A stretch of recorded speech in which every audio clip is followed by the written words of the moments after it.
नमस्कार दोस्तों and welcome back to my channel जहां आपको मिलता है सिर्फ और सिर्फ एंटरटेनमेंट। और आज मैं लाया हूँ मून नाइट का 6th इशू। तो यार वीडियो पे नए हो तो वीडियो को लाइक कर देना और चैनल को सब्सक्राइब कर देना। और साथ ही मेरे चैनल पर ज्वाइन बटन स्टार्ट हो गया है तो आप वहां से भी ज्वाइन कर सकते हो। और उसी के साथ अब आप मुझसे व्हाट्सएप पर जुड़ सकते हो जिसका लिंक मैं आपको डिस्क्रिप्शन में दे दूंगा।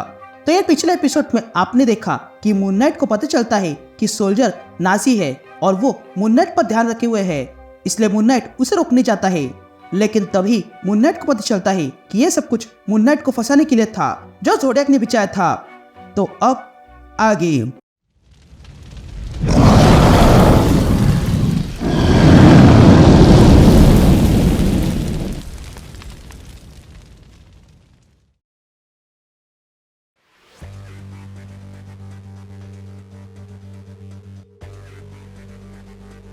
All right gang. तो इशू की शुरुआत में हम मून नाइट को देखते हैं जो उठने का प्रयास करता है और ज़ोडिएक से कहता है कि मैं तुम्हें इसके लिए मारने वाला हूँ। लेकिन तभी ज़ोडिएक मून नाइट के मुंह पर लात मारता है और कहता है कि ये हुई ना बात, इसी मून नाइट को मैं देखना चाहता हूँ, तो चलो आ जाओ। तभी ज़ोडिएक मून नाइट का मास्क पकड़ता है और कहता है कि तुम मुझे मारना चाहते थे ना, तुम मेरा फेस तोड़ना चाहते थे ना। जिस पर मून नाइट ज़ोडिएक से कहता है कि अगर तुम मुझे मारना चाहते हो तो मार डालो, ये मौका तुम्हें फिर नहीं मिलेगा क्योंकि मैं हमेशा वापस आता हूँ और जब मैं वापस आऊँगा तब दुनिया की कोई ताकत तुम्हें मुझसे नहीं बचा पाएगी। जिस पर ज़ोडिएक मून नाइट से कहता है कि तुम मुझे मारोगे, तुम्हें सुनाई नहीं दिया कि मैंने क्या कहा? मैं तुम्हें मारना नहीं चाहता हूँ, मैं तुम्हें तोड़ के रख देना चाहता हूँ। ये कहते हैं ज़ोडिएक मून नाइट को नीचे ज़मीन पर फेंकता है। तभी ज़ोडिएक कहता है कि मैं तुम्हारी मदद करना चाहता हूँ, तुम्हारे अंदर अच्छा पोटेंशियल है मून नाइट, तुम बहुत कुछ बन सकते हो, पर तुम तो अपने हिपोक्रेसी से बाहर निकल नहीं पा रहे हो। यारिस दौड़ते हुए एक जगह आती है और वहां के वो जोर से डोर नॉक करने लगती है और कहती है कि जल्दी दरवाजा खोलो, मैं जानती हूँ कि तुम्हें वो पसंद नहीं है और ना ही मुझे, पर उसे अब तुम्हारी जरूरत है। यहाँ मून नाइट फिर से खड़ा होता है और ज़ोडिएक पे अटैक करता है, लेकिन ज़ोडिएक मून नाइट के अटैक को डॉच करता है और मून नाइट के पेट में पंच मारते हुए उसे फिर से गिराता है। तभी ज़ोडिएक मून नाइट से कहता है कि मैं तुम्हें मारूंगा नहीं, पर तुम्हें मैं जिंदा नहीं रखूंगा। यह कहते ही ज़ोडिएक एक चाकू निकालता है और मून नाइट से कहता है कि मैं उम्मीद करता हूँ कि तुम्हें सोल्जर से कोई लगाव ना हो। लेकिन तभी ज़ोडिएक पर हंटर मून अटैक कर देता है और ज़ोडिएक को उठाकर एक कार पे मार देता है। तभी मून नाइट फिर से उठने का प्रयास करता है, लेकिन तभी हंटर मून नाइट से कहता है कि जहाँ हो वही पड़े रहो, तुम बहुत कमजोर हो चुके हो। यहाँ ज़ोडिएक फिर से खड़ा होता है और हंटर्स मून से कहता है कि अब तुम कौन हो, कोनशु के नए फिस्ट या फिर मून नाइट जूनियर? चलो तुम जो कोई भी हो, मुझे तुम्हारे साथ लड़ने का टाइम नहीं है। यह कहते ही ज़ोडिएक एक ट्रिगर निकालता है और वहां पर जोरदार ब्लास्ट करता है और कहता है सायोनारा मून नाइट। यह कहते ही ज़ोडिएक वहां से गायब हो जाता है। उसके बाद हम डार्कनेस से भरी एक जगह देखते हैं जहां पर अचानक से कोनशु दिखाई देता है जो कहता है मार्क मेरे बेटे। यह कहते ही मार्क जाग जाता है और देखता है कि वो क्लिनिक में है जहां पर डॉक्टर बैडर उसका इलाज कर रहा है।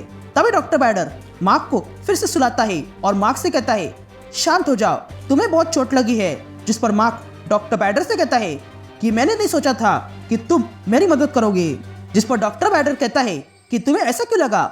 जिस पर मार्क कहता है कि वो इसलिए क्योंकि मैं जानता हूँ कि तुम मुझे पसंद नहीं करते हो, तुमने मुझे बिल्डिंग पर से फेंका था और मेरे दोस्तों को मारना चाहा और मैंने तुम्हें मारने की धमकी दी थी। जिस पर डॉक्टर बैडर कहता है कि हाँ ये सब सच है और मैं इसकी कदर करता हूँ, मैं भी तुम्हें पसंद नहीं करता हूँ, पर हम दोनों का एक ही पिता है, जिसका मतलब ये है कि हम दोनों भाई हैं। ये सुनते ही मार्क को फिर से चक्कर आती है और वो बेहोश होता है।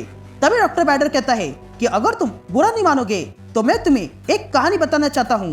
हम जब पहली बार मिले तब मैंने तुम्हें ब्रोकन कहा, मैं जानता हूँ कि तुम्हें ब्रोकन होना कैसा फील होता है।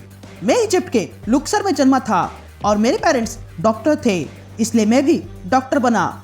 मैं जब बच्चा था तब मैं बहुत ही सीरियस था, इसलिए मैं क्लास में सबसे होनहार था। मुझे लगता था कि मैं बहुत होशियार हूँ, पर जब मैंने खुद को अपने फैमिली से कंपेयर किया तो मुझे पता चला कि सबके पास कुछ ना कुछ है, लेकिन मेरे पास कुछ भी नहीं है। तुम देख सकते हो कि मुझे कभी गॉड का प्रेजेंस महसूस नहीं हुआ था। मैंने अपने धर्म की सारी किताबें पढ़ ली, लेकिन उसके बाद भी मैं अपने गॉड से कनेक्शन नहीं कर पाया। इसलिए मैं सोचने लगा कि मुझ में ऐसा क्या मिसिंग है।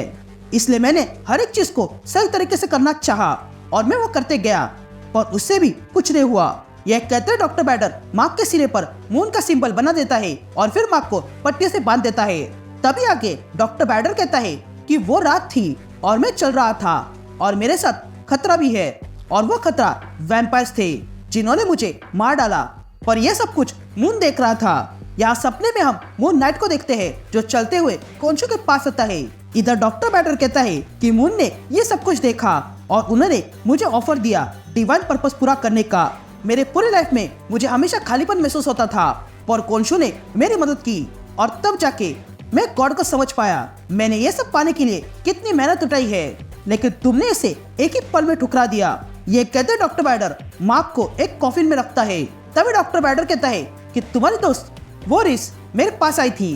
वो जानती थी कि मैं तुम्हें मारना चाहता हूँ, फिर भी वो मदद के लिए आ गई। उसी के कारण मैं तुम्हें बचा पाया। मैं ये जो कुछ भी कर रहा हूँ वो कोंशो की पुरानी प्रथा है। या मून नाइट के पीछे कोंशो आता है और मून नाइट से कहता है मेरे बच्चे, मैं तुम्हें मिस कर रहा हूँ। ये कहते हैं मून नाइट वहाँ से गायब हो जाता है। या मार्क कॉफिन में जाग जाता है और बाहर आता है। तभी डॉक्टर बैडर मार्क से कहता है कि अब भी रात है और तुम्हारे दोस्त तुम्हारी प्रतीक्षा कर रहे हैं। तभी मार्क कहता है कि मुझे चोट लगी है लेकिन मैं चल सकता हूँ। Thank you badder. यह कहते हैं मिस्टर नाइट बाहर आता है और देखता है कि रिस और टाइगरा उसका वेट कर रहे थे। तभी रिस मिस्टर नाइट से कहती है कि टेरी अब भी तुम्हारे पीछे है, जिस पर मिस्टर नाइट रिस से कहता है कि वो टेरी नहीं है बल्कि जोडियक है और जोडियक को अपना काम पूरा करना था, इसलिए वो टेरी बन गया था। तभी आगे मिस्टर नाइट कहता है कि मैं वही करूंगा जो मैं करते आ रहा हूँ, और वो है लोगों को बचाने का। तभी मून नाइट से मिलने सोल्जर आता है और माफी मांगता है कि उसने अपना सच छुपा के रखा था। यह सुनकर मून नाइट उसे माफ कर देता है।